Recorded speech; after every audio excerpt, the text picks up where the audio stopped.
And here we are. Welcome back to the Redshirt Sophomore. We never sit out. We're here with week 9, guys. I mean, barn burners last weekend. Upset galore. Top 5 teams falling. Conference races escalating. All right, so look, we're going to be here to talk about it. We got 8 games we're going to preview this week. I will say all, if not almost all, of these fan bases we're going to talk about today are jazzed right now. They're either playing very well or there is a lot on the line in this one. So we got 8 games we're going to preview. Of course, our best bets. Your boy is piping hot right now. And guess what? The Dirty Dogs are back again. All right. Are we up over 8 units on the Dirty Dogs on the year? The answer is yes. All right. We are cooking in all facets of this. So we're excited to talk about some teams, especially teams that we don't get to talk about very often. I'll name a couple. All right. Cincinnati, would love to talk about them more than we do. And we have gotten to talk about them some this year. But Fresno State, San Diego State, Vanderbilt, we've gotten to talk about a couple times this year. Love that we're getting to do that. How about Minnesota and Iowa? And how about Western Michigan at Miami, Ohio? Dude, we have a slate. All of these lines under 10 points and all have giant implications on their respective conference races. Every single one of them. So, Cincinnati, are we going to talk about them being a serious contender here in the Big 12? Or do we have to wait for them to stomp Baylor? Well, we shouldn't say that, actually. This Baylor team matches up pretty well against Cincinnati, but of course, we'll get into that. But first, real quick, Billy Napier. Gone. See ya. You barely beat Mississippi State. I mean, the Billy Napier tenure, CD. What really was it? What were the shortcomings, and where do we go from here if you're a Florida fan? It's just filled with, I think, frustration. I think there was a lot of promise. You and I particularly were high on Florida this year. We saw a lot of guys returning. We saw a lot of like experience and talent, as well as a youth infusion with some really nice skill pieces on both sides of the ball. And it just didn't mesh. It didn't work out. You had some injuries. You had, again, the same mistakes. It felt like kept happening over and over again. Turnovers were a problem. O-line play, like it was rough. Play calling, say what you want about Billy Napier, play calling, not feeding Jaden Ball enough until it was too late. So, obviously, like, it is what it is, and it sucks for Napier. Florida, like, it's no guarantee they're going to hit on the next guy. I think it was probably the writing was on the wall for Napier to go. Obviously, they've had a brutal schedule the past 2 years, but the reality is this is the University of Florida. This is like, the Gators, like they should be winning a lot of those games, even if it's a really tough schedule, and they just weren't. I know he had a rebuild to deal with a little bit, and it never quite came to fruition. It's going to be a hot market, a hot job market for that position. That one, I think we're going to realize and remember, even though they haven't had great success the past, really since Urban Meyer left. I mean, had a couple years, like a year or two of Dan Mullen, a couple years here and there. With McElwain, but just never quite really gelled at what you thought it would be. But this is a big-time job. A lot of resources. They figured some stuff out recruiting-wise. Of course, the talent bet is there in the state of Florida and in the Southeast. So it will be really interesting to follow. And also Florida, like we talked, that schedule, they're going to be playing some big-time teams down the stretch. How bought in are they? The talent is still there. Like, not how bought in. Maybe that's not the right word, but like, are they going to be able to be dangerous with some of these teams? We saw UCLA. They kind of went on a run after their thing. We saw Penn State come out firing up against Iowa, even with a back quarterback, ended up losing that game. How does Florida respond, and these players and staff that's still there, and like how dangerous can they be? A couple things I'm thinking about. 2 questions. 1, is this the best job on the market right now in college football? 2, all right, are there other names that you would consider for this job that are not named Lane Kiffin, Alex Golish, and John Summerall? First of all, it is the best job in the market. Now, I think there's a difference between wanting a job some people might not want the job in the SEC. Some people might want to keep a job in the Big Ten, whatever it might be. But like all things equal, yes, Florida is a better job than Penn State and Virginia Tech and whatever else is out there. And I think we'll see that. I think Lane Kiffin has to be your first call. My next call would be John Summerall. The next call would probably be either Eli Drinkwitz or Alex Golish. One of the two there. Um, yeah, I think that. I mean, James Franklin, do you consider him? I say absolutely you do. Absolutely you do. He's not a terrible idea there. And your buyout, by the way, is significantly less than Penn State's, and whatever Florida State's might be, whatever. I don't know what Auburn and Hugh Freeze will deal with, and whatever else, but this needs to be a let's get after this here. And I don't think this was like we fired Billy Napier because we have a yes from Kiffin or we have a yes from whoever we wanted to. This was more about the timing, what went down with all that, with the bye week coming up. But yeah, you're the University of Florida, man. You have to have, I say why not with Lane Kiffin, Drinkwitz, Summerall. A lot of fun names out there for him. Lane Kiffin is a pretty scary one for SEC fans for sure. I mean, you hear Florida insiders talking about it all the time, like that's the guy that boosters, their ears perk when you talk about him, right? Also, if you remember that documentary about, like all that stuff that went on, like when he was considering the Auburn job, like he was literally just like his kids. Like, we're like, no, we want to stay here. Like he was close to pulling the trigger on that Auburn job, as was revealed by him. And this is a much more attractive job than that Auburn job. Like, tenfold. So I'd have to imagine that, like, if he gets the call, like, the job is his if he wants it. He could turn it down. Like, he's a pretty low-key guy. Oh, I shouldn't say low-key. He's chill. Like, he's okay with where he's at. His family's happy. He's happy. He's winning games. Boosters are happy. Fans are happy. Ole Miss loves him. He's a legend. Like, all that stuff, right? And by the way, he's still winning 9-10 games at that program. He's got Ole Miss humming. So, and crazy job security too. Like, and and they can't buy him out. Even if they wouldn't want absolutely to. They couldn't. They couldn't. Like, if he was to go 1-11 next year, like they couldn't afford it. I don't think that they could afford it. Now, Norvell. I'm sure there would be a booster that would come around, like we've seen. Well, but in general, like, you'd get creative. You'd get creative with it. It's not a favorable buyout for Ole Miss at all. So yeah, but just thought it was worth talking about a little bit.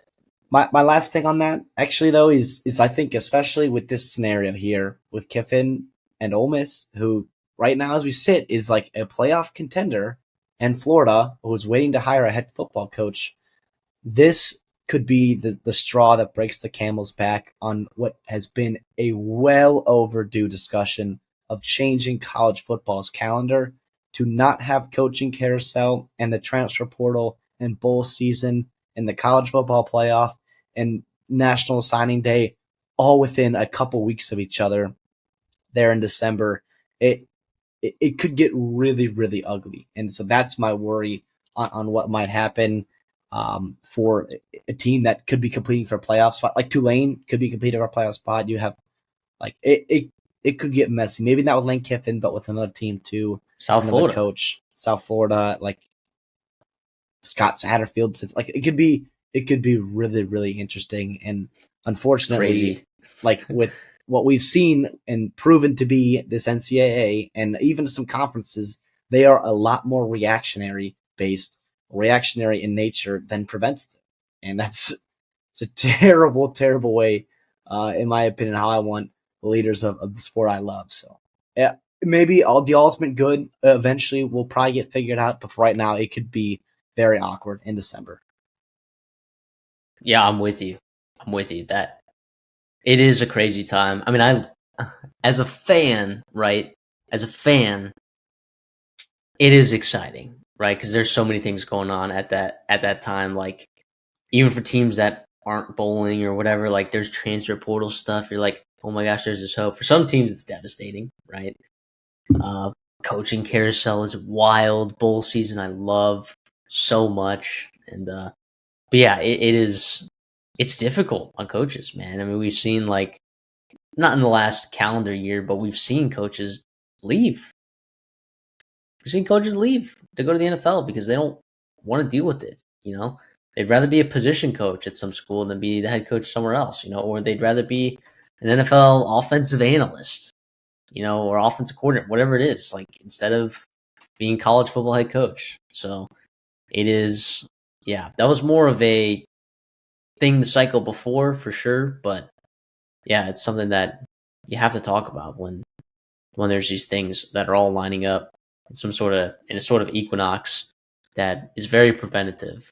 You can sorry you it wouldn't be crazy to prevent it. There doesn't have to be drastic changes. I get that the academic calendar kind of puts a giant wrench in all of that, but that's the reality of where we're at. All right, enough of that. Let's talk about football in the here and the now. Let's get into these week 9 previews. Let's talk about USF at Memphis. All right, Brendan Lewis injured in a game against UAB. UAB Ryder Burton coming out slinging the pill in his first start with a interim head coach after Trent Dilfer gets fired. I mean, how about Chris Mortensen? Let's freaking go, man. Let's go. That was sick. All right, and I get Memphis. You had those 2 penalties on the 1 yard line. Believe me, I was upset about it too. All right, I had the over in that game. So what do you think that meant to me? All right. Uh, but look, I'm gonna assume in this analysis that Brendan Lewis doesn't change. Now, here's my question to you, CD. Is this a huge deal if he doesn't play? Is this a big deal, or is this like whatever? Because I'm leaning in the it's a big deal, right? But it's not a huge deal. No, I think, I mean, either way, like my viewpoint on this game, in this game specifically, is not going to change too much. Obviously, it didn't work out for you, UAB. That hurts you. AJ Hill, young kid, talented, obviously, but different kind of than the experience that Lewis gives you as well. I think if you're looking forward after this game, Rice, Tulane, ECU, Navy, those are like, I mean, Rice is towards the bottom of the standings, but that's not an easy schedule. We talked about this. Like, this is a schedule that gets harder in the second half, starting with South Florida, especially. Like, maybe not going to change the outcome of this game potentially, but the outcome of the rest of your games. You want to win 9, even 10 games, like that could be big there to have Brendan Lewis back for that. I don't think it moves the needle too much. I don't think he's this crazy dynamic player. I don't know if he has the talent to overcome the talent that is on USF with the dynamic and the coaching that they have over there in South Florida, in Tampa. I mean, it's huge that it's at home. You get a chance to win. It's going to be a rowdy environment for sure. But no, I don't think that it ultimately changes my viewpoint on this game.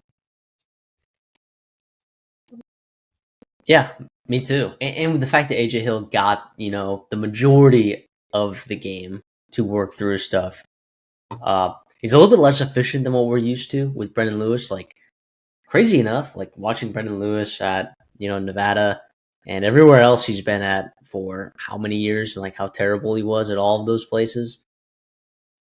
It's pretty astounding, all right, that he's been as efficient as he has been. Ryan Silverfield, by the way, get that dude on the horn for some of these job openings. Get him on the horn. He is unbelievable. No one wants to talk about him, right? Because everyone wants to talk about John Sumrall or Alex Golish, Lane Kiffin for particular big jobs. Dude, Ryan Silverfield is a dog, man. He is a dog. And if it wasn't for obviously those 2 penalties on the 1 yard line, you're maybe going to overtime with a true freshman quarterback, and you maybe find a way to win that game. I mean, like, Byron Brown is such a problem, dude. He is such a problem. Again with the 100 yards on the ground and like 4+ total touchdowns. He's a monster. He's a monster. How do you stop him? How do you stop him? And his Memphis defense, they're fine. They're okay. Right? But that's what I felt about North Texas going in that game. I'm like, all right, this North Texas defense so much better from last year. Oh, look at Skylar Cassidy, look at all these guys they brought from Sam Houston. They got a great linebacker over there. It really hasn't mattered, right? It wasn't until you ran into the elite defenses, right?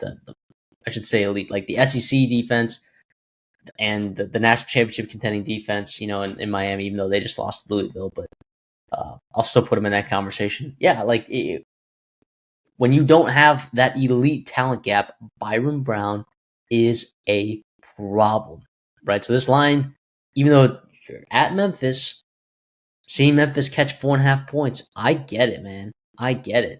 And I don't know if Brendan Lewis is going to play. I don't know what that number is reflecting, whether it's AJ Hill the number is reflecting or Brendan Lewis. Quite frankly, to me, it doesn't really matter. I like South Florida in this spot. I like a minus 4.5.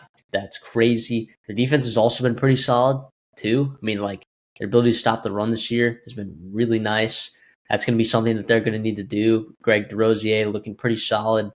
They're going to want to run the football. Ryan Silverfield, he's had some great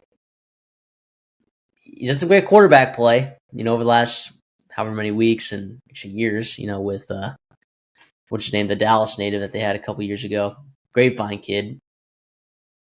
I like South Florida here. Sorry.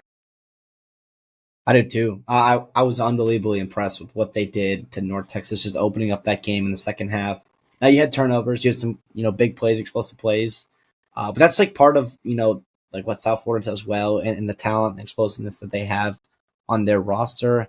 I think if you're Memphis, I think your defense, especially that run defense, has been fantastic. Your pass defense has not, and part of that, statistically on the outside looking in, it's a little bit, I think maybe a little misleading. Some of that is because of game script where teams are behind and they're having to throw the football. 1,000%. So that's part of that. But your run defense has been very stout. Statistically, it's going to need to be.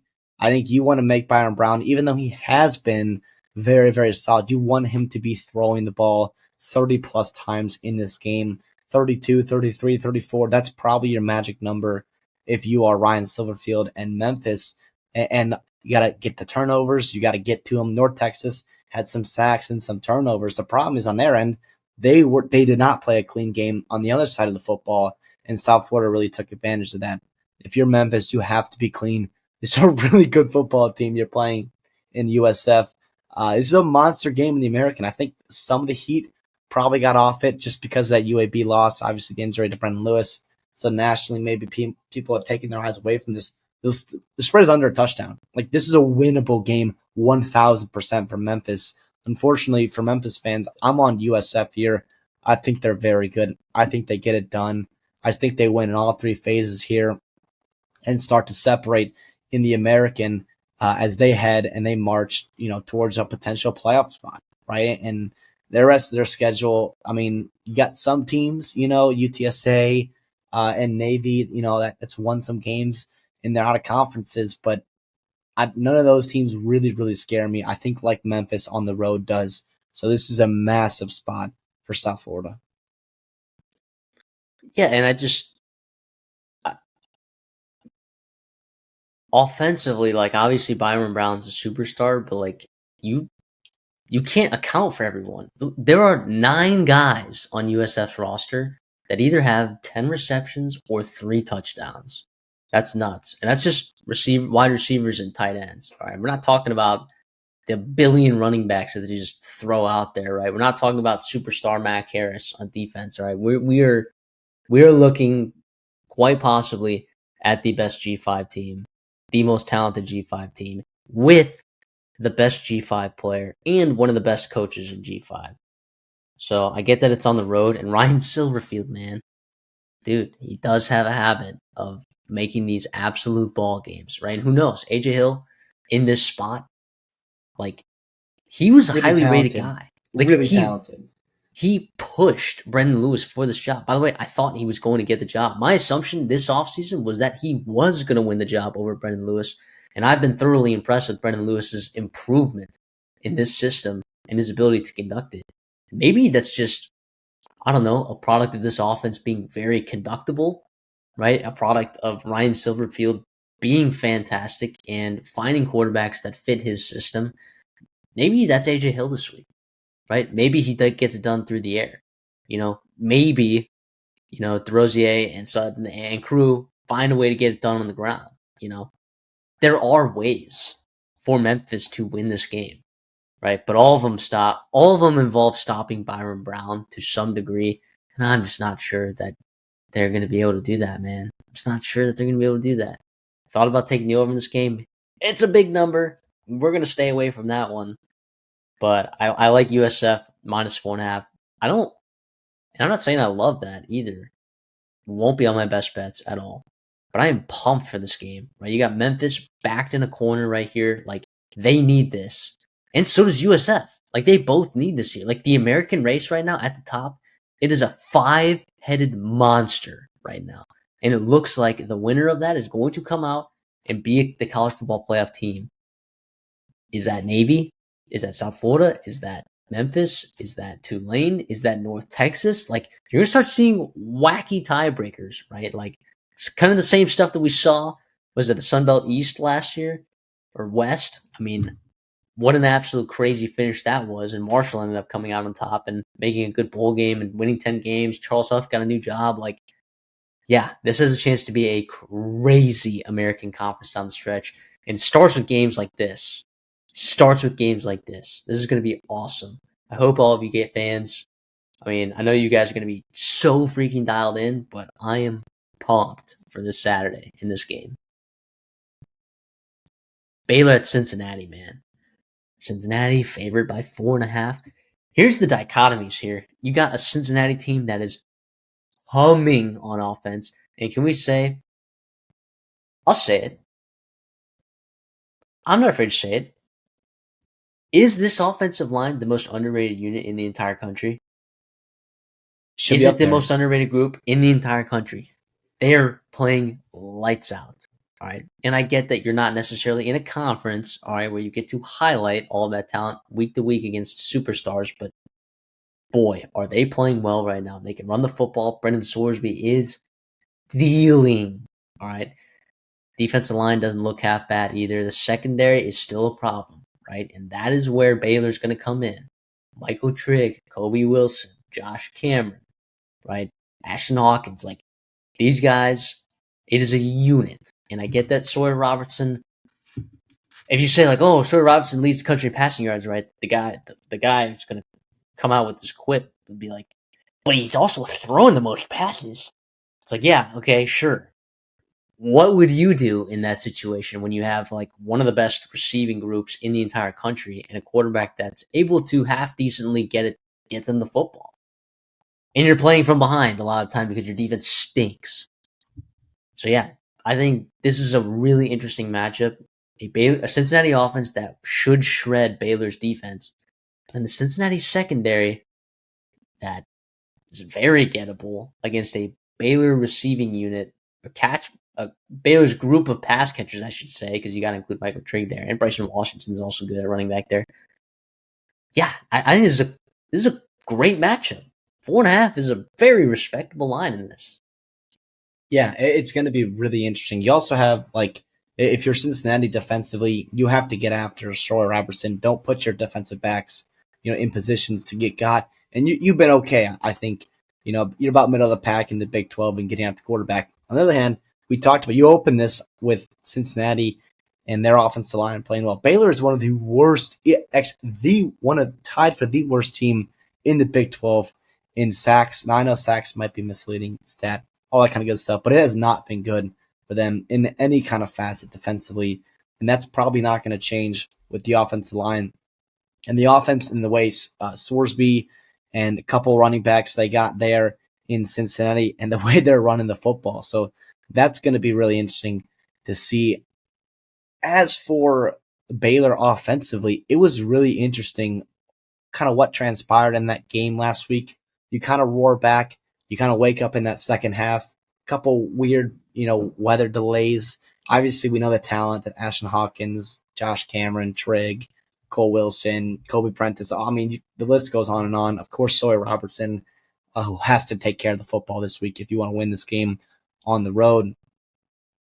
But rushing, like we talked about Bryson Washington, he's one of the better backs in the Big 12. He fumbled early in that game, and he kind of got the boot. Like you had a couple true freshmen coming in, Michael Turner, Caden Knighton, freshmen playing good football for you. That was a nice revelation there for Baylor. You get to spell Washington a little bit. You get to spell Sawyer Robertson. Now, I know offensively that has not been the issue. It has been stopping anything that breathes defensively, and that's going to be a challenge this week as well. Going to be a fired up Nippert Stadium. You've got some really good players on both sides of the ball. Jake Golday for Cincinnati, the way they move him around is a lot of fun to watch as well. Listen, I like Cincinnati here in this spot. I thought about making it one of my best bets. I'm going to stay away from the spread in this game, although I do like potentially an over and more specifically a team over in this spot. So stay tuned for that. But yeah, Cincinnati minus 4.5 in a massive game in a spot where they still are absolutely there. I mean, especially with Arizona State losing 2 weeks ago, Texas Tech losing last week, Houston has a loss. Cincinnati is looking at the rest of their schedule, and they got some tough ones, no doubt. Utah on the road, BYU, Arizona, TCU. Those are all playing well as well. Like we kind of circled the schedule at times But throughout the year, and doable. it's doable, but it's the second half is where it really picked up. So they got their 6-win, 6-1 right now. They got to finish, but they are playing like one of the better teams, not only in the Big 12, but obviously the country as well. So a lot of fun here. And that was an Huge issue last spot. year. Finishing in the month of October and November. Finish. I'll be with you here. Cincy minus 4.5. I don't feel as good about it though, right? Dude, something about Baylor, man, and Sawyer Robertson. Like, if you're in the game with Baylor in the fourth quarter, that is a problem. That is a huge problem. Now, get Evan Pryor going. Get him going early. I mean, dude, he's in that tier with, like, Dylan Riley, Isaac Brown, Robert Henry Jr. Like, he's averaging like 7.8 yards per carry. He's nuts. Oh, and then your change of pace / bruiser guy, just Tawi Walker. Like, what? Like, that's crazy. What a nutty backfield, right? For a team that, and a coaching staff that you and I have grilled over these last years, but playing really good football right now. Yeah, I'll lay in minus 4.5. Not feel good about it. Yeah, the over was definitely on the table for me as well, but I decided to stay away from that one. It's a pretty high number. But I'm loving watching Cincinnati football be good. I'm loving just like think about the teams that joined the Big 12 recently, CD. Look where those teams are at right now. I'm not talking about these Pac-12 teams. I'm talking about the G5 teams. I'm talking about the BYUs, the Cincinnatis, the Houstons, the UCFs. I mean, their combined record right now is ridiculous. Houston 6-1, Cincinnati 6-1, BYU undefeated. What, UCF is 4-3 or something like that? They're a pretty respectable record.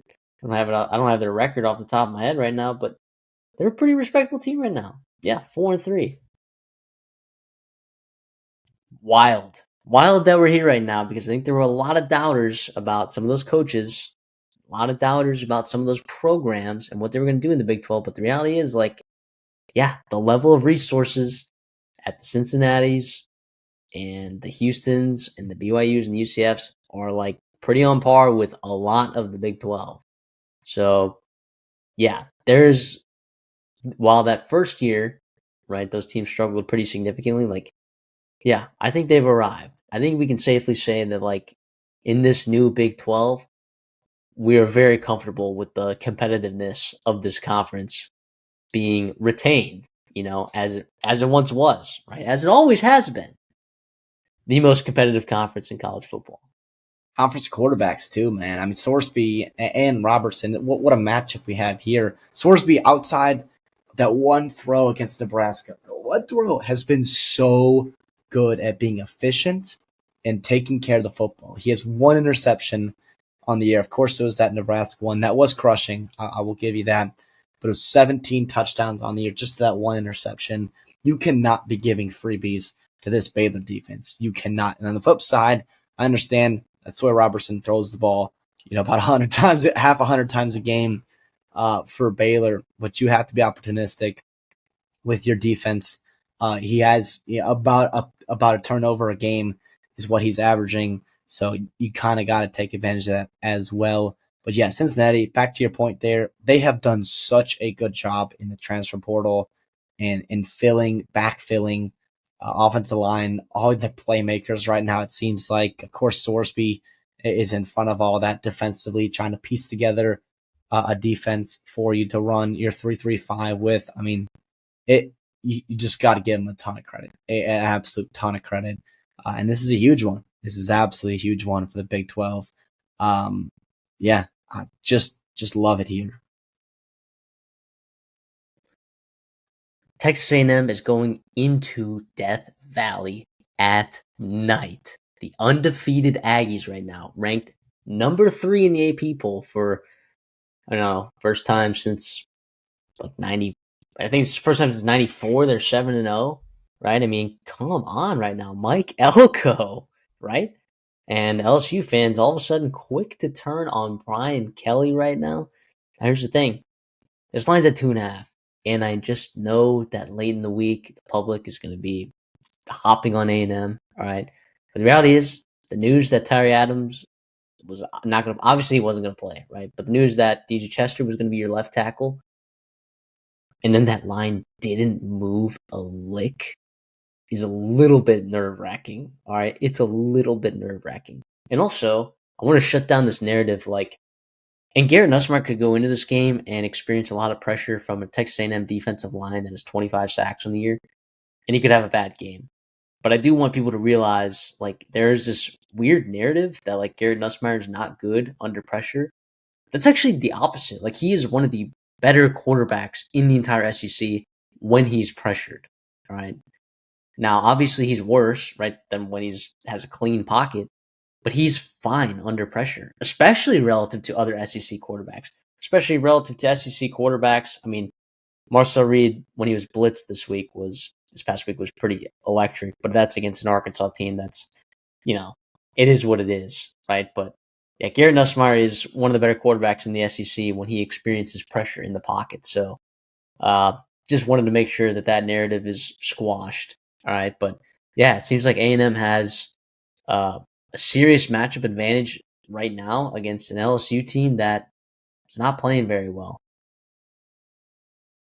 Yeah, I mean, at LSU, I mean, how quickly do things change from week one? It was like we got the monkey off our back. We won week one, and all of a sudden, here we are, a couple, just a short 7 weeks later, and you worried about getting rid of Brian Kelly and all this stuff. The reality is, this is still a dangerous team. I know they've got some injuries. I know offensively it hasn't been pretty. Defensively, you gave up some points to Vanderbilt, but let's be real, who hasn't this year? And with the problems that they bring and they give you offensively. Plus, it's Death Valley at night, man. This line's at 2.5. This is crazy. A&M, who, yes, they're undefeated. Yes, they're 7-0. They've been super impressive. It seems like every time they're in a spot where, it could be a letdown game. It could be a spot where they get got. Maybe they don't start off super hot. They're playing against a really dangerous Arkansas team on the road. They have pulled it out.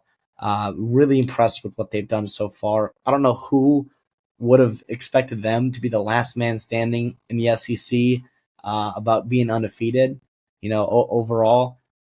Yeah, but they did it. And here's Mike Elko. They got one of the better quarterbacks right now playing in the SEC. Marcel Reed has taken care of the football. He is getting through his progressions. He's letting his receivers work. Ashton Bethel Roman, welcome to the party of really, really talented A&M receiving cores. Obviously, with the running backs, unfortunately, no Le'Veon Moss, but you kind of saw E.J. Smith really run the football very hard.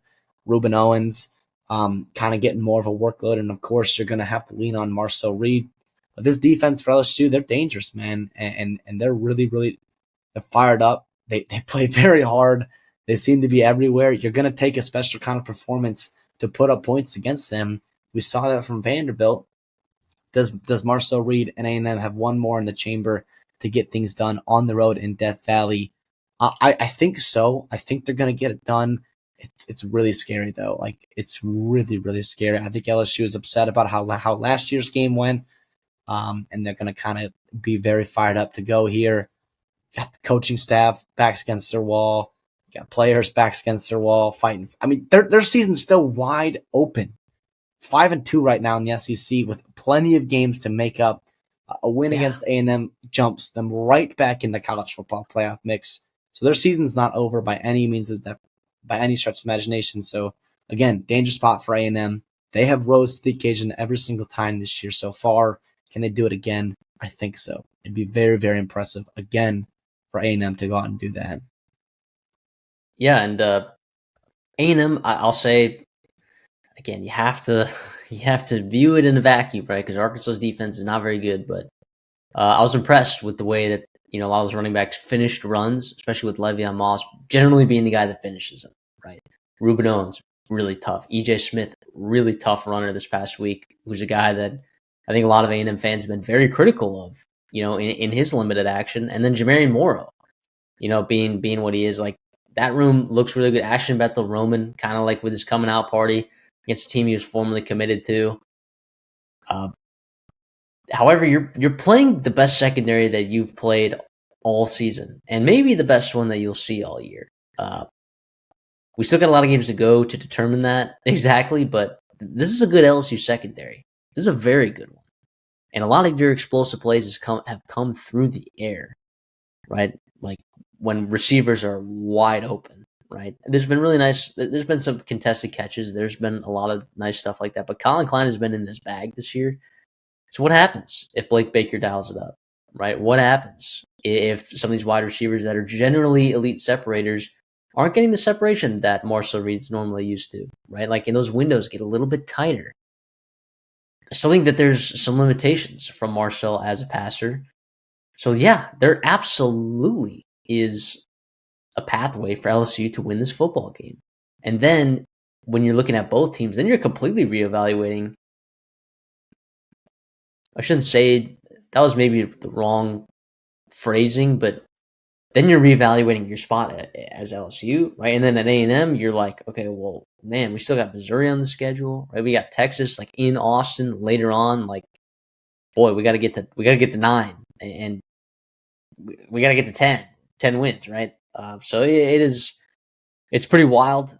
Being in the College Station area right now, and seeing, kind of like just the energy, it is palpable. It is awesome.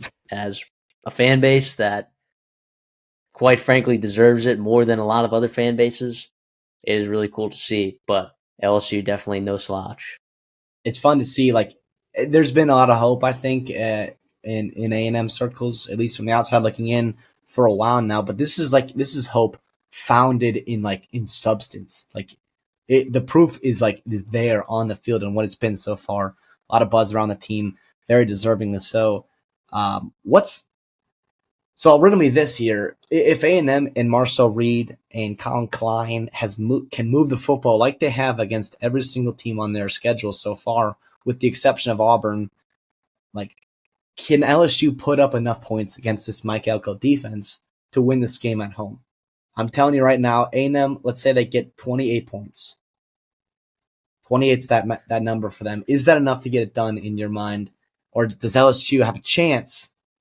Obviously, they have a chance. Do you feel comfortable saying LSU can get to 30, essentially, against this A&M defense? Uh, yeah, I think they could. I think it'd require a Marcel Reed turnover here, there, and I think it'd require some explosive plays, which we saw. I mean, Aaron Anderson last year. I mean, we've seen explosive plays. Like, players on this team have generated explosive plays against a lot of players on this A&M defense. And the truth of the matter is, like, A&M is not put together really. Really, if you think about it, it's crazy to say you're 7-0 and you really haven't put together a full 4 quarters of football. And you also haven't really put together a game where you're like, all right, I'm really happy with both the offense and the defense, and we didn't really leave a lot on the table on either side of the football. Like, you did mention the Auburn game. I will say, he had a touchdown called back, missed field goal. I mean, like, there were, I mean, a freaky almost pick six that basically led to Auburn's. It wasn't a pick six, but tackle number one that led to Auburn's only score or only touchdown. And I don't know. It was. I thought that game was actually one of the better games that A&M played. Ironically, despite that being one of the closer ones that they played in. But I, it's hard to say. I don't know what defense we're going to get because we've seen the elite defense. We've seen the Cassius Howell 3-sack games. We've seen the Torian York 10-tackle games, right? We've seen the Des Ricks and the Will Lees and the Ratcliffes and those guys in the secondary be awesome. But I feel like 28 is a pretty comfortable number given what I've seen from LSU's offense. But I can't say that for certain, man. I really can't. I don't know what defense we're going to see, especially on the road. I was about to say, like, you've played 2 road games. You've given up 40 in both of them. And I Yeah. know Notre Dame and Arkansas present a whole heck of a lot more on paper defensive or challenge for your defense than what LSU has produced this year.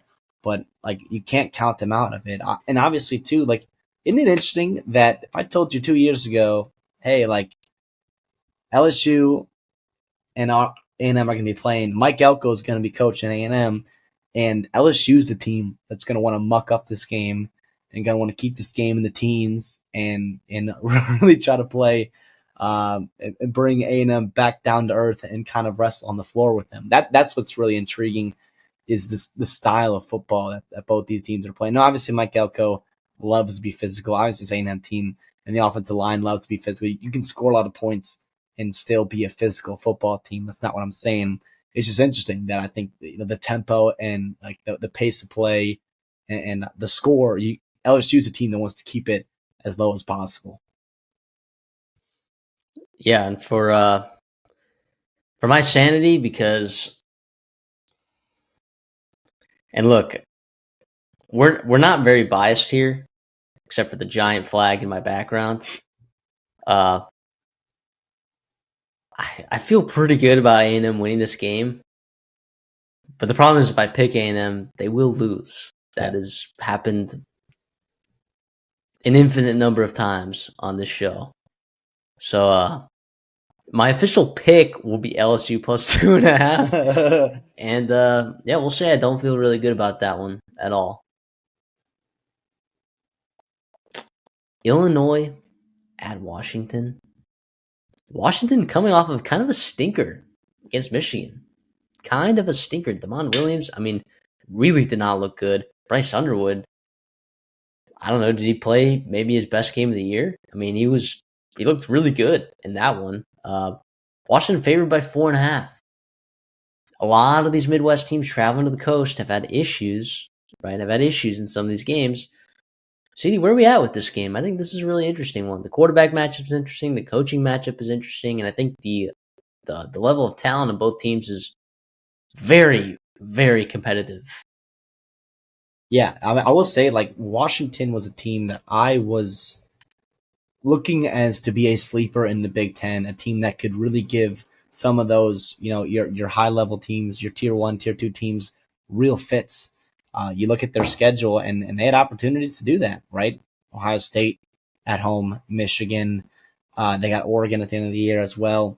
And here's Illinois, who's like finding themselves in the upper tier of the Big Ten outside of that one catastrophic loss to Indiana, right? And you also lost to Ohio State at home as well. But again, it's Ohio State, and you probably gave them their most competitive game that they've seen. I know, they were up 17 at half, but it's been like that for Ohio State in the Big Ten so far. Yeah, it's really interesting. Yeah, Michigan and Wisconsin, that was a dud. I think obviously 3 interceptions. That's not going to help you get it done on the road against a Michigan team that loves to do that, loves to turn the football over, and you don't want to have to give them short fields or whatever it may be to help them even more offensively. And plus, Illinois is off a bye, which is huge. It's huge coming over to fly all the way out there to Seattle. I'm on Illinois here. I think plus 4.5. I feel like that's a lot. I think Illinois is going to win this game outright. I know Washington will probably be upset, but for weeks now, they haven't really looked right since that Ohio State game. I mean, Maryland, they really, really struggled with. You did get a win, which is huge, but you had to come all the way back in the fourth quarter to do so. Rutgers, you got off to a really slow start as well, and you explode in that second half. And you can't be doing that on the road, or excuse me, at home against Illinois. Illinois is too talented to be able to just rely on a second half comeback in this game. You saw that against Michigan. That didn't work for you in terms of like separating in the second half. So I like Illinois here. I look for Altmaier, that kind of pushing Khalil Valentine more and more. He's a good football player, kind of getting him going. So we'll see what happens, and who they decide to run the football with. Hank Beatty, Cole Russ, guys like that getting going. Hudson Clement, the transfer, getting more acclimated in this offense for Illinois. But I like Illinois in this spot here to go on the road, to get a big win, to do what they say can't be done, cross a couple time zones, and get a win in the Big Ten. Washington's struggled on the road, but I will say some of their most impressive efforts, or halves, I should say, have all come at home. Yeah. Even the Ohio State game, like it. Obviously, Ohio State was the superior team in that game, right? And Julian Sayin played phenomenally. He was like 22 of 28, 2 touchdowns. He was pretty bonkers, all right. And it's not like Damon Williams played out of his mind in that game, but they kept it competitive, right? They challenged Ohio State in multiple ways. I think going on the road here to this other side of the coast, I think that's a big deal. I think it has to be preached in this locker room at this point. Like, hey, like we're playing terrible in first halves right now. Terrible in first halves. You were down at halftime to Rutgers. You only scored 7 points against Michigan in the first half. You were tied in that game. Against Maryland, you were down 13-0 at halftime.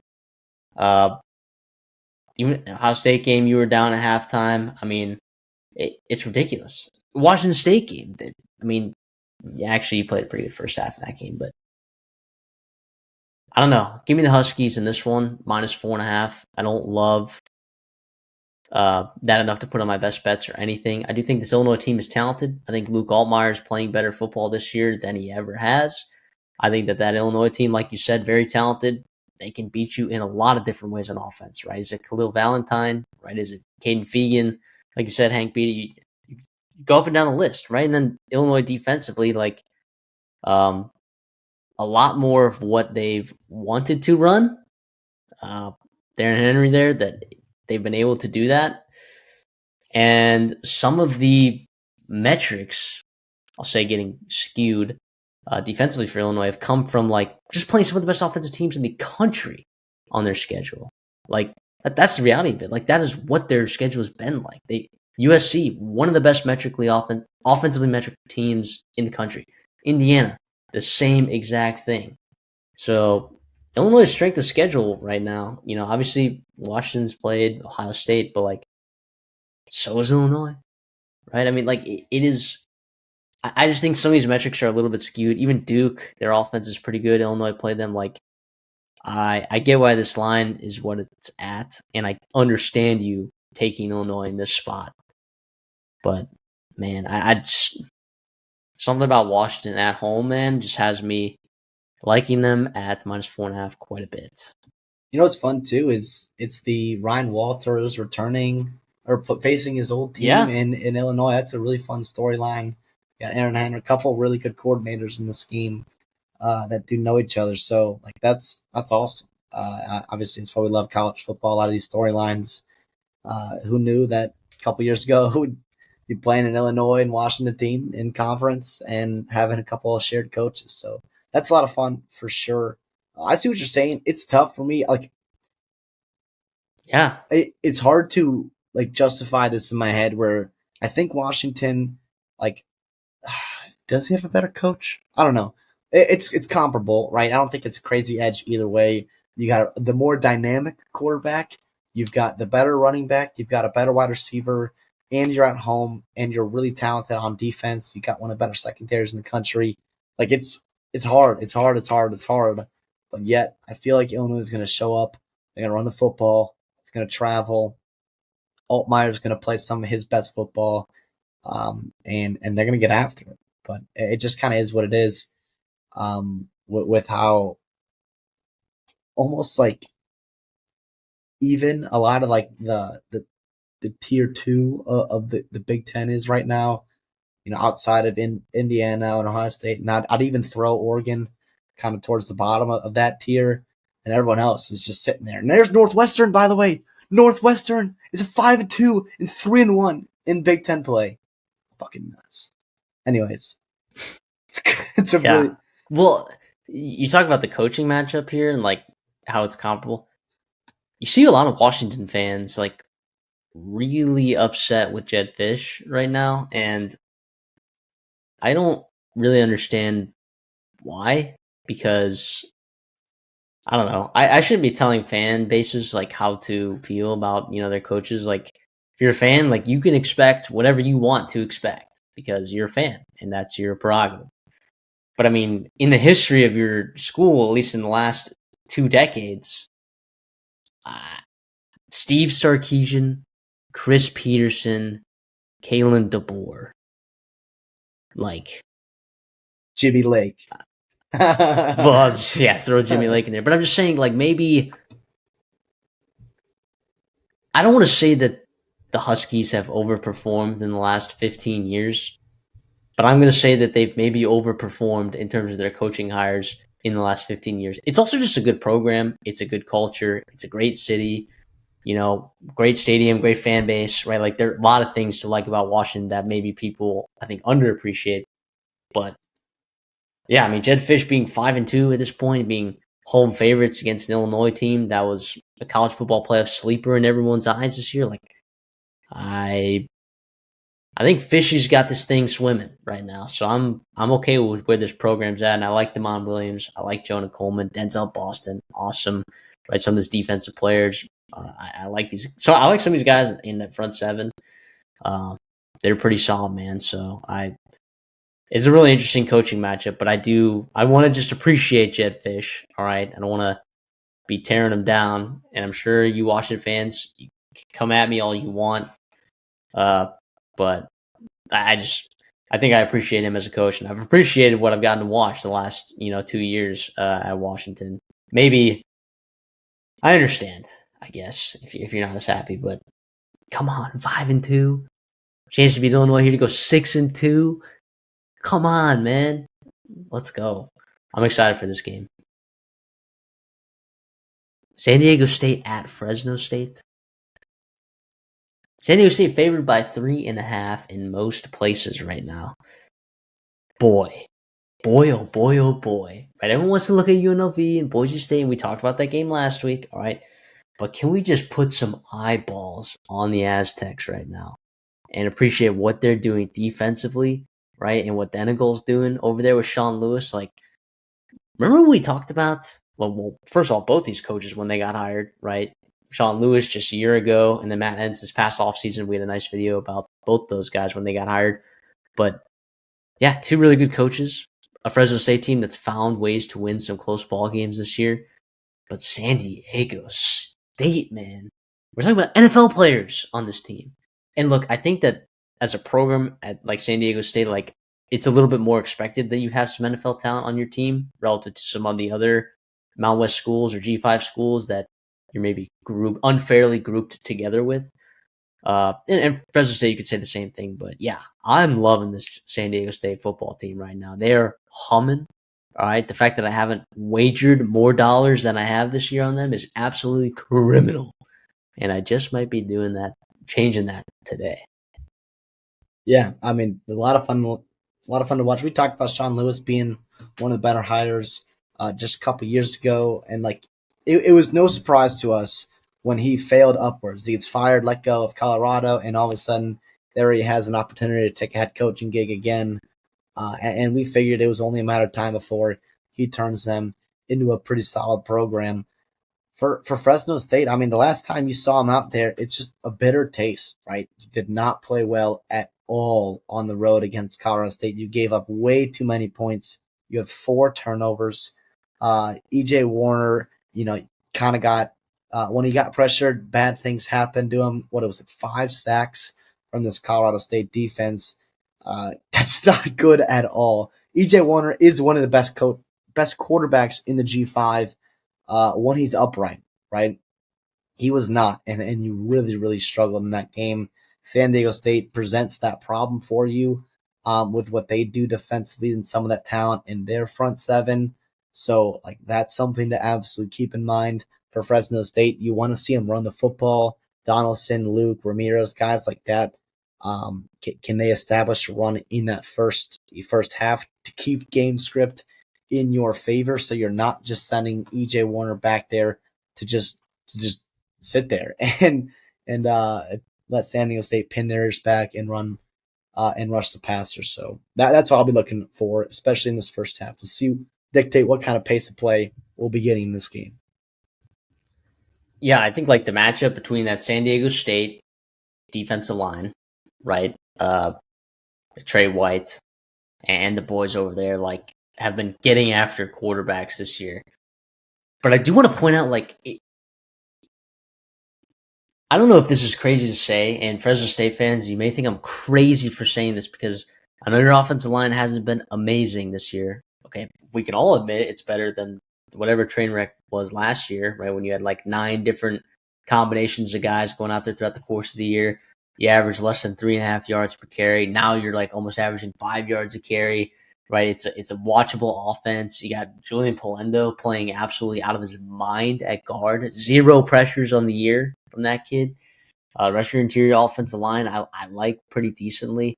It's obviously the tackles, right? That matchup with Trey White is going to be very, very interesting. And the other edge rushers that San Diego State's bringing in, they got some boys over there, but it might be the best offensive line that San Diego State's played this year. I don't know if that's criminal, right? Because like California,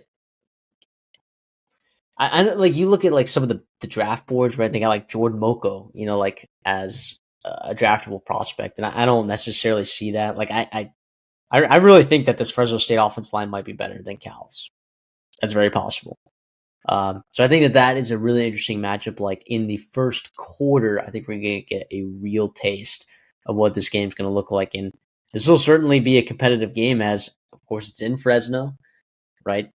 3.5 point spread for pretty dang good reason.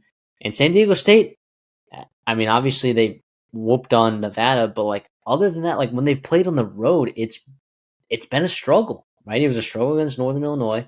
It was a struggle against Washington State. I get it's not as far of a travel, right? Going to Northern Illinois, going to DeKalb, or going to Washington State over there in Pullman, but I don't know, man. I still like the Aztecs here, man. I'll lay them 3.5 here. Yeah, it's also an interesting matchup too. Like with San Diego State, obviously, the mind games, the coaching matchup, Sean Lewis, Matt Entz, but like with Dangle and Jordan Napier, who's like been one of the best wide receivers in the Mountain West. Like outside of him, like I expect Matt Entz to have a game plan against him. Like what's the offhand? What's the changeup? What's the second pitch? That San Diego State can throw back out there. Obviously, they want to run the football. Of course, that's part of it, but throwing the football will be really interesting. Metrically, I mean, they're like a legit top 25 defense, San Diego State is. So, like, and it's, yes, like the schedule hasn't been great, all that stuff, but that's kind of factored into some of that too. Really, really interesting. I'm going San Diego State here, laying the points even on the road.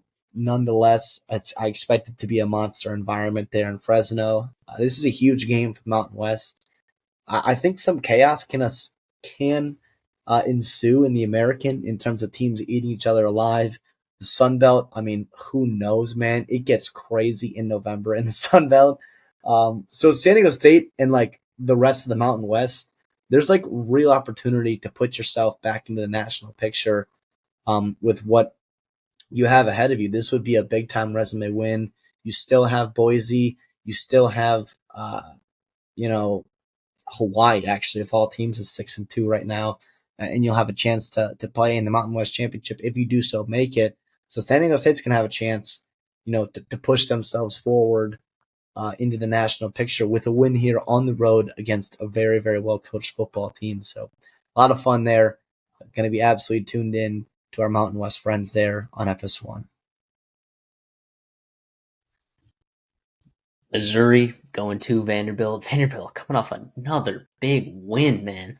Diego Pavia, right? Talked about earlier, Garrett Nussmeier, yada yada, one of the better quarterbacks under pressure in the SEC. He was one of the best quarterbacks under pressure in all of college football. His name's Diego Pavia. All right. He's a dog. All right. He is an absolute dog. Cedric Alexander, we've said it before, one of the most underrated running backs there. They got some dudes on the defensive line and offensive line for that matter.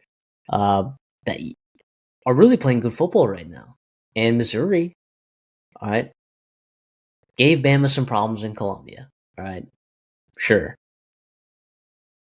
But I think this is a respectable line here at 2.5. I really do. I really, really do. Like, I get why Vanderbilt is favored, which is wild. In back-to-back weeks in the year 2025, Vanderbilt was favored against LSU and now favored against Missouri. Two top 15 teams. Two top 15 teams. Yeah, and Vanderbilt ranked in the AP top 10. That's pretty bonkers.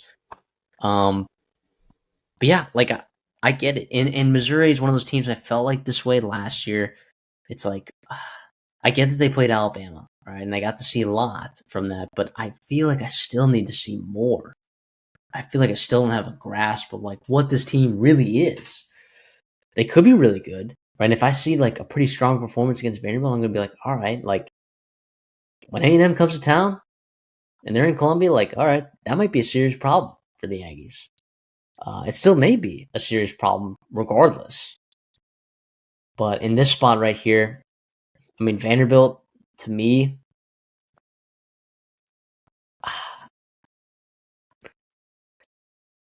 I don't really want to lay it with Vanderbilt because, like, when I look at it, I'm like, man, Drink has been such a solid coach there. They're playing pretty good football. Bo Pribula. You also want to look at guys that have been really good under pressure this year. Look no further than Bo Pribula. And then also, what happens if Missouri really establishes the run? Like, what if they just start running the football and they cannot stop Roberts and Hardy? What if they can't? And Pribula for that matter too. Like I think that's one thing we've seen Vanderbilt, for as good as they've played, and even like they played Bama competitively, they gave up the run. Man, I think more so than they wanted. LSU didn't quite commit to it. Like I think we wanted to see them do that. It was 18 carries with their running backs. They still averaged they also over 6, haven't 7 been yards able per to. carry, and they weren't. Yeah, and so a little bit concerning, I think, if you are Vanderbilt. And for Missouri, yes, you won and it was ugly. You probably should have lost to Auburn. But the reality is, like Auburn is it's a tough out. It's a really tough out, especially in that week when they were playing at home. It was last ditch effort for Hugh Freeze and that coaching staff. You had Cobb going; he was over 100 yards. You had Kemp Coleman over 100 yards, and you're at home and you still lost. I think you got to credit Missouri and what they did defensively and just getting enough stops in this game. They're going to need to be up for it. Like Zion Young, you're going to need Damon Wilson. You're going to need like a lot of guys in your front seven to get after Pavia and like bring him to the ground. Because how many times did you see him extending plays against LSU, extending drives on 3rd and 4th down? That was so critical in that spot there. And that's what's so hard is you can't predict that because a guy like Pavia, it's not traditional, but it's just, it works, man. It works. Sometimes it does, sometimes it doesn't. If you're Missouri, you have to get going here on the road. I think College Game Day is going to be there, right? So it's going to be an awesome atmosphere. If you're Vanderbilt, boy, oh boy, man. Isn't this awesome? Imagine telling the SEC fan 15 years ago, like, hey, the premier game in your conference this week is going to be Missouri and Vanderbilt, man. I mean, how fun is that in the middle of October? I think Missouri, too, for all the love that Hardy and Roberts get, I think the receiving core is starting to get more in a groove. Obviously, Kevin Coleman is the guy. They want to get him established. But Joshua Manning's coming into his own. Marquise Johnson, I think every time he touches the ball, good things happen for Missouri. They need to get him more targets. Obviously, the tight end Norfleet is just kind of a freak as well. Hasn't had the crazy year he wanted so far, but he's another weapon for you as well. If you can get Bo Pribula to be efficient with him throwing the football and not turn the ball over, it's a lot of fun in this game. It's going to be really, really awesome. Yeah, I mean, Uh, I think I'm gonna take Missouri plus 2.5, and I don't feel good about it at all. the dude is Vanderbilt offensive power ranking is like it's like top 5 everywhere you look, top 3 like Yeah, some places. That's so hard, they're but good, it's and the thing is, it's like the market still might not be caught up to actually how good they are. I'm just I don't know. I might just be behind. Like, but I kind of like Missouri plus 2.5 here. I really do. so when do we at what point in this Vanderbilt run that they have are we gonna like take them seriously to win a playoff game or two, or are we already Oh doing man, that? Like, does it take just this game here I against Missouri? Are they gonna have to beat Texas on the road, or is it gonna be until they do it? I Like, don't think they have to beat Texas on the road. I think if they win this game, I'm like, okay, I'm all like in on Vandy at that point. yeah, like they I'm might be laying the hosting a playoff house game. against Texas. They might, yeah, they might run away with that game. Uh, Well, yeah, and it's like that just may not be the place you want to go. Like if they're hosting a playoff game, you just may not want to go there. I Like don't. You don't want to see Pavia at all. Like, and this offense, and even defensively, like they're not terrible either. I mean, Clark Lee's there. Like, metrically, dude, power Clark Lee ranking calling wise, they're plays has top been 40. like But Clark Lee calling plays there has been a revelation. It has really been unbelievable. But also, too, you look at Missouri staff, like Corey Platoon has been yeah, amazing, right? Like, sorry, Blake Baker, they're not missing you that much this year.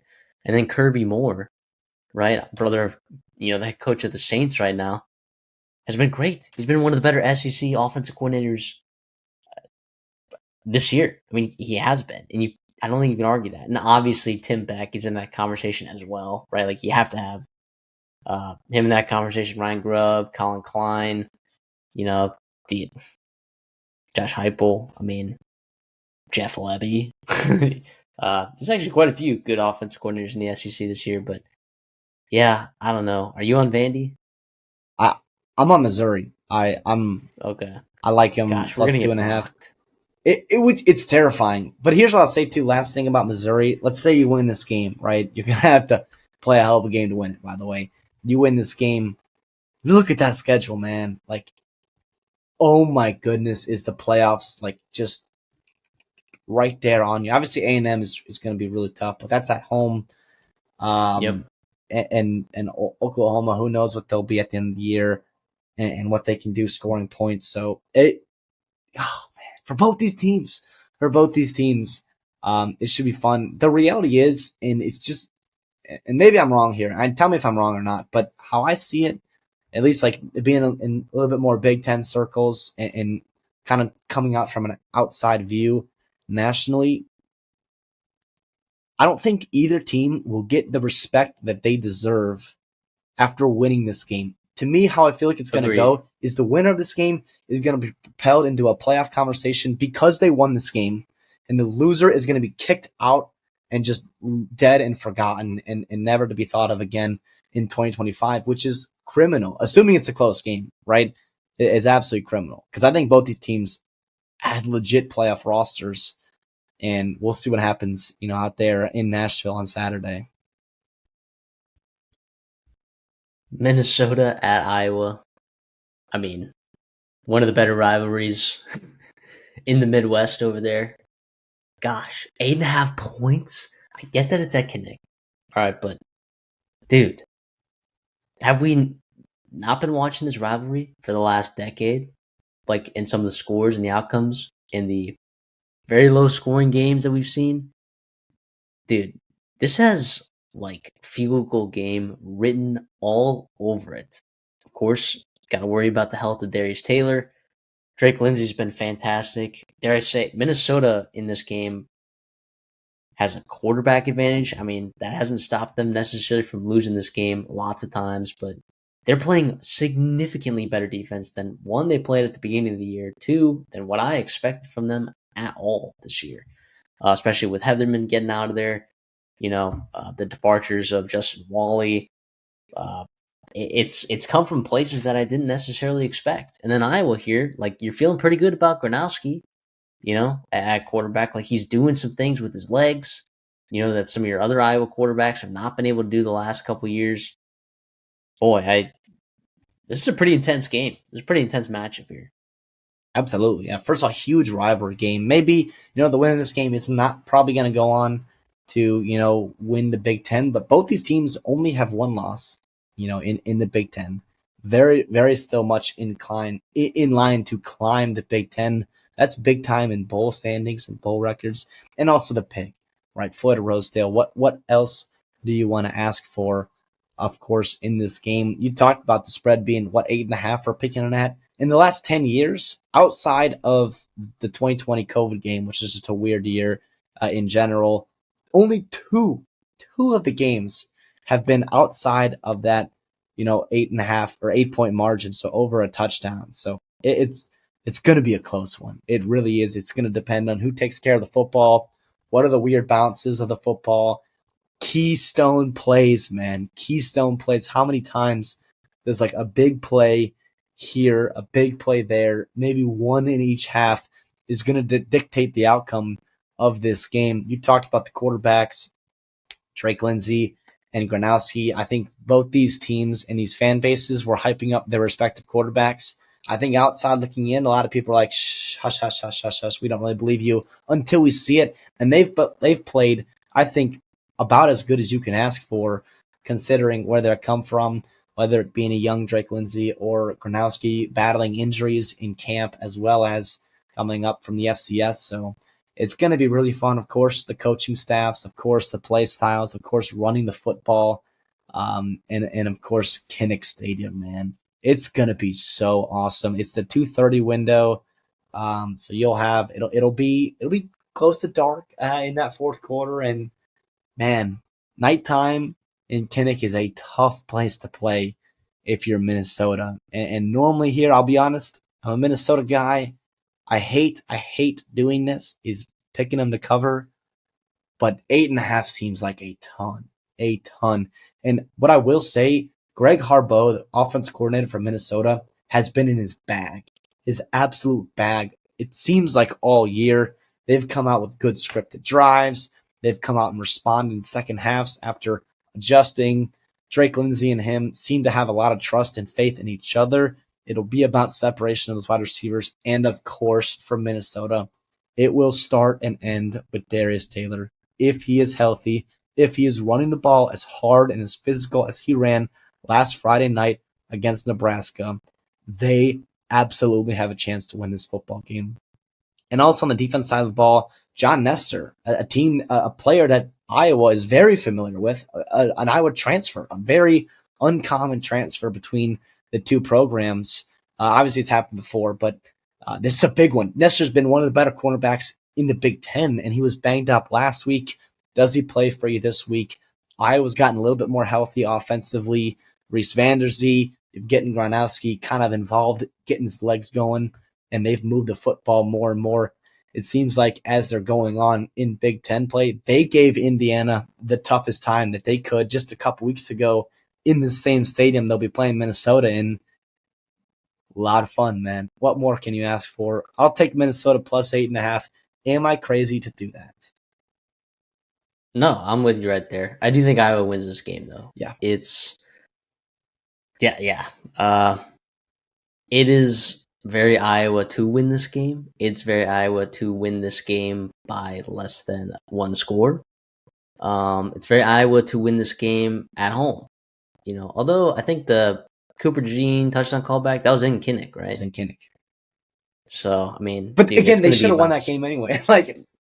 Yeah, Iowa still should have won that game. Yeah, gotta love those rules, right? But Iowa, yeah, it'll be interesting to see how each of these teams decides to move the ball. Like you said, Darius Taylor being a question mark, like Iowa, will they be able to run the football as well as they have been able to these last couple weeks?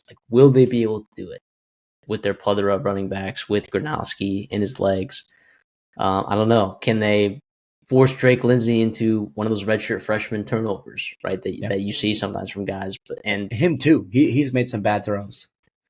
Yeah, but man, boy, is he talented or what? Man, is he the most talented quarterback in terms of talent? I'm not talking about tenure, legacy, right? Like, see the most talented quarterback that Minnesota's ever had, at least in the last 20 years. I think there's a real conversation for that to be had. I think Ethan Calicman in Minnesota. Close your ears, right, Minnesota fans? Like, he actually is a really, really talented quarterback, and here's the delusion setting in from years of waiting for him. But we saw that too, and Iowa knows that too. Like, not when he was in Minnesota uniform, but just a month ago, Rutgers was shredding Iowa. I mean, Calicman's had over 300 yards. Now they have the receivers, Ian Strong, Duff, Sheffield. Like, they got some dogs there in that receiving core that I don't think Minnesota has to take advantage of. Maybe a little bit more weaker secondary than we've been accustomed to seeing Phil Parker have. But about Drake Lindsay, yeah, he is the truth, man. He is the truth. Has struggled on the road though. The whole team has. But and that's important to note in this matchup. Western Michigan at Miami of Ohio is the last game we'll preview this week. Dude, Western Michigan. Lance Taylor, man. First of all, are obviously not surprised Chuck Martin's put himself in the spot, right? 3-0. We've always seen the Chuck Martin teams, right? You schedule these brutal out of conference games. You get smacked. Get paid. All right? Get a little bit of money. And then just start rolling teams in your conference. Right? You're looking at the MAC standings right now and you're like, oh wait. Okay, Western Michigan. I don't know whether to say they're back, but they are in it, man. A tough win on the road, at home against Toledo. Actually, a month to the day that we're recording this. The Ball State domination that you saw last week, and this is after like a year where you lost legitimately. Was it the best offensive line in the MAC last year? It was one of them for sure. And you lose Jaden Nixon, who's playing pretty well right now at UCF. Averaging like over 10 yards a carry, when he plays in spot of Miles Montgomery over there. But yeah, this Western Michigan team is very, very interesting, very, very frisky, very, very solid defensively. That has been the calling card this year in the games that they have won. Michigan State, right? They made them look ugly, right? In East Lansing, right? North Texas, right? That they took them to overtime. We were talking a couple weeks ago, North Texas college football playoff stuff, right? And holding them to 27 points in regulation is something that, you guessed it, no other team has done in college football this year for teams that North Texas has played. So yeah, this defense, dude, is nuts. All right. Miami, Ohio is in for one this game. Of course, it's going to be in Miami, Ohio. It's a 2.5-point spread. That's a tight line. That tells you that Vegas thinks that these two teams are pretty equal, but they're going to give a slight bump to Miami, who gets them at home. This is a Miami team that almost beat UNLV, right? Who's a one-loss team. This Miami team that looked pretty good against Wisconsin defensively early in the season. This is going to be a slugfest, man, and I am absolutely here for it as an action lover and enjoyer. Yeah, and that was before Wisconsin had some injuries on the offensive side of the ball, and obviously, they've not had a great season themselves. But yeah, I mean, this is a huge game in the MAC. Both teams 3-0 in the conference. The winner of this controls their own destiny. Although, even with a loss, you have to believe Buffalo, who's somehow 3-0 in the MAC, is not going to end undefeated. But we talked about them back in the summer about having the easiest schedule in the MAC, and that's had a large part to do with their record so far. These teams are very similar. We talked about it. I think the stats show that. I think watching them shows that. I think metrically, the power rankings show that. They're both around 50s in the country in defensive power rankings, which is really high for a MAC team. They're both around the hundreds for offensive power rankings, which is pretty typical for a MAC team. I will say about Western Michigan, I think the emergence of Brock Lowry in conference play has turned himself into a really solid MAC quarterback and has added a different dimension to this Western Michigan offense. I think you go back to that North Texas game back in September, if Lowry gives you what he's giving you right now and in conference, I think it might be a different outcome. You're talking about a whole different season here, or outlook maybe on the start of the season for Western Michigan. And for Miami High, Ohio, of course, Daquan Finn there. If you're familiar with the MAC, you understand how good and dynamic he has been. Hasn't quite had the same success he had when he was at Toledo, but he's back as well. Um, Here's what I'll say. You already brought up the coaches and the tremendous job that they've done for years now. I mean, Chuck Martin deserves his flowers and always should get his. Seems like he does get those. Lance Taylor, like, is a guy that, and I hate to say this here, but he might be in line for like a backfill kind of job where like someone like Matt Campbell gets another job somewhere else and maybe a lower power four job, quote unquote, gets opened up and he backfills there. He would fit in so nicely in numerous programs. Western Michigan's very lucky to have him. But yeah, I'm going to take Western Michigan, and I think it's because Brock Lowry in the different dimension they've given them offensively to do it on the road. Huge game. I love it. Don't like it. Well, no, I don't love the pick, but I love the game. Game of the Broncos. Yeah, I'll take the Broncos as well. I don't feel good about it, but you look at the defensive line that they're going to be throwing out there, right? And Daquan Finn's done a real nice job, getting rid of the football, not taking those sacks. It's a pretty decent offensive line relative to what you're going to see in the MAC. But this defense is just playing too well right now, right? And you talked about Lowry, his emergence. Like this defense with Lowry emerging and this defense playing like absolutely bonkers right now.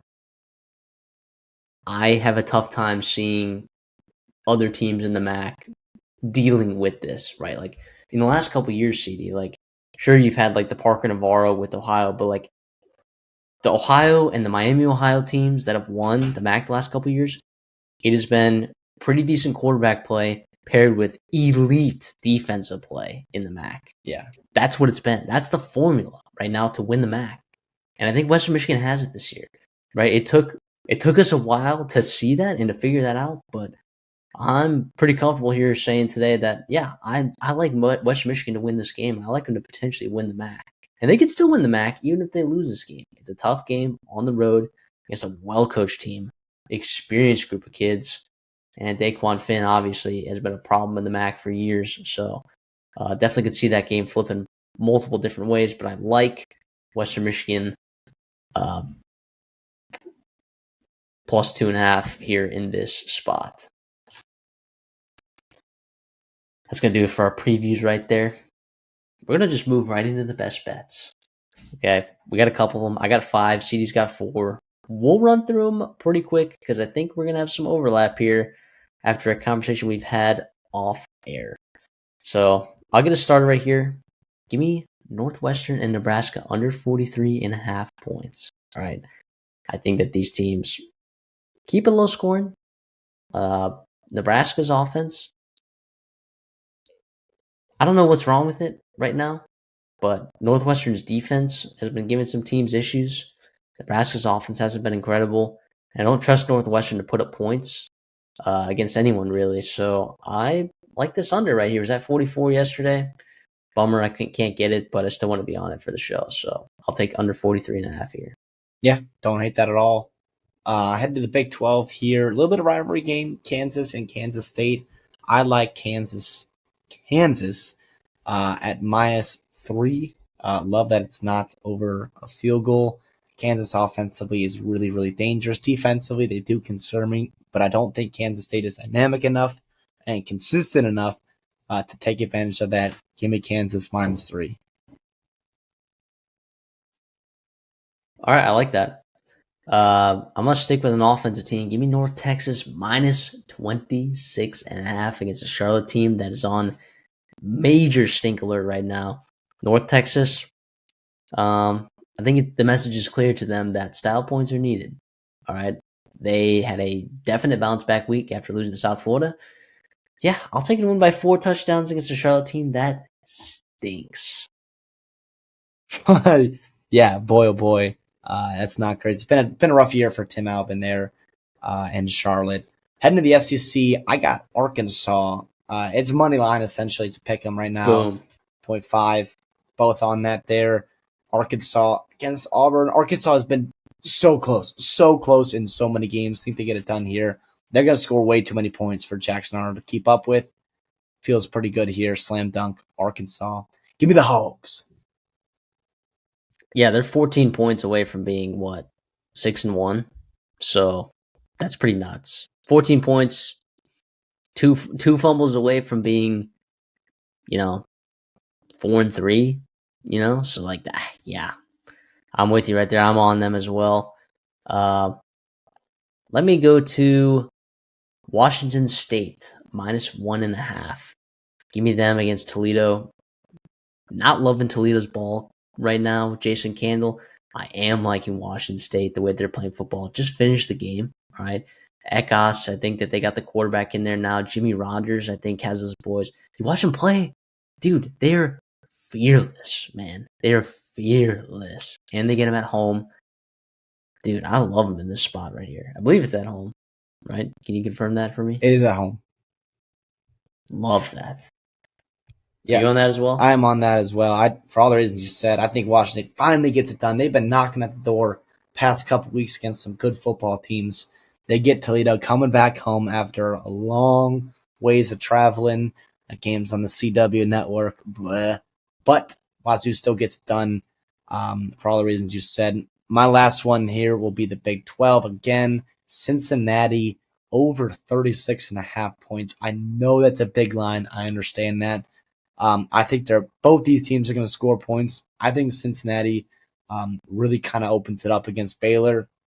Scoring wise, I didn't want to take the spread because I think backdoor cover is so in play for Baylor.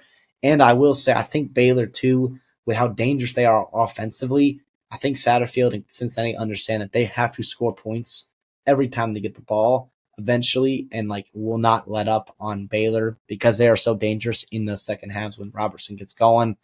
Cincinnati over 36.5. Yeah, I get it, man. I'd feel really good about it at 34.5. I'd be right there with you. 36 can't get there for me. Last one, I'll go San Diego State -3. We talked about a lot earlier. Don't need to reiterate a ton. I think it's a good ball club, even on the road. I love the San Diego State team. It's unfortunate that I haven't been able to make money off of them, or a lot of money off of them this year so far. So I plan on doing that starting now.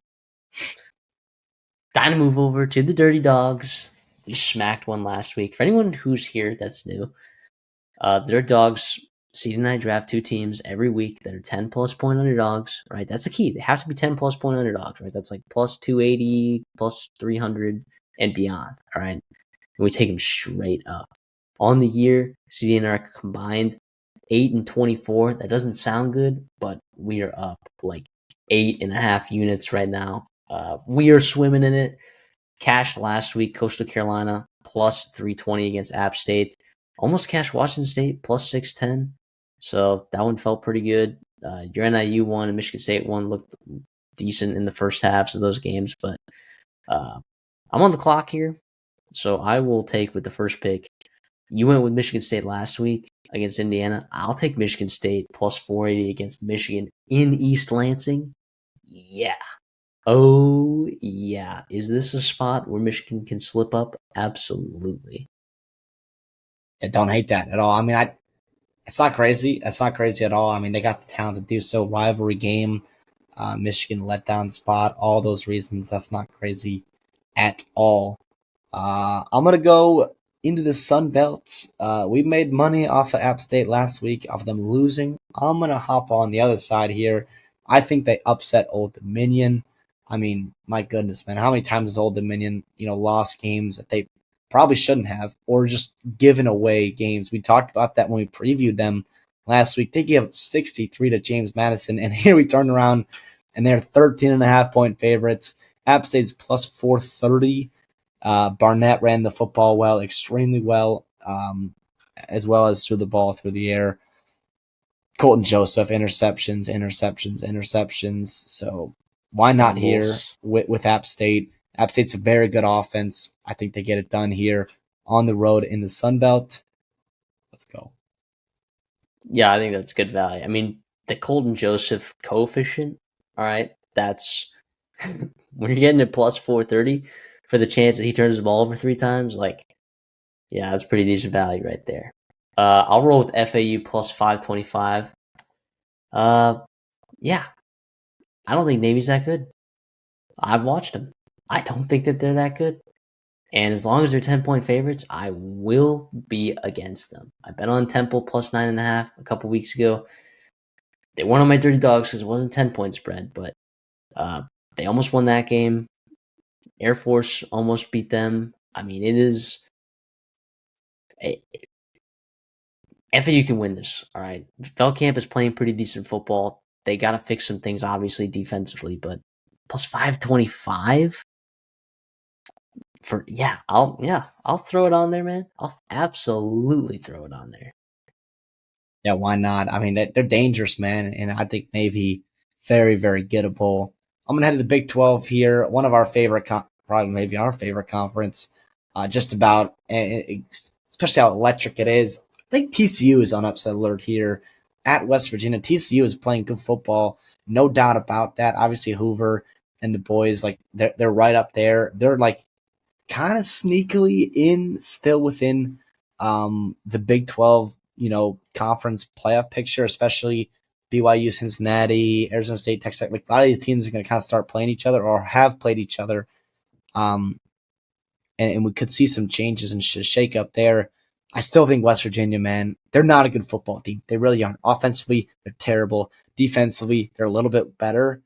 But boy, I think they have it in them. Scotty Fox, does he get the start again? It didn't work on the road here. They come back home. They get ready. Best effort here. Why not? I mean, it's a long shot for sure. Plus 490 for the Mountaineers, but I think they have it in them. TCU has been known, absolutely known, to give up a game like this on the road. Um, I mean, West Virginia is going to get somebody this year. They are. Too much coaching offensively for this to just continue to go on and on to be in the hundreds of offensive efficiency. I think that changes this week. They get it done against TCU. Man, that would be nuts. That would be nuts. That would definitely shake some things up over there in that conference. Any of these would, right? Navy losing, Michigan losing, Old Dominion losing, or TCU losing.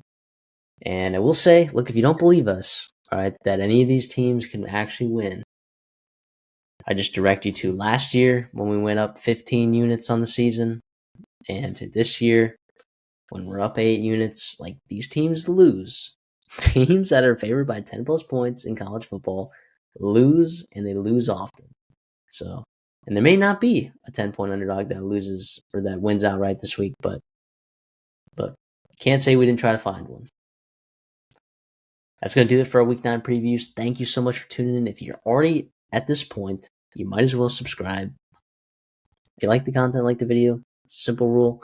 Appreciate you guys for the support that we've had. We love that you guys are watching our videos. We love that you guys are commenting, debating us, call me out, tell me I'm an idiot. Sometimes I am. It is what it is. We just love college football. We love covering it as long as you guys are there with us. So we appreciate you all so much. CD, anything for us on the way out? No, appreciate you guys. Hopefully you're enjoying the content. Hopefully you're enjoying the season as much as we are.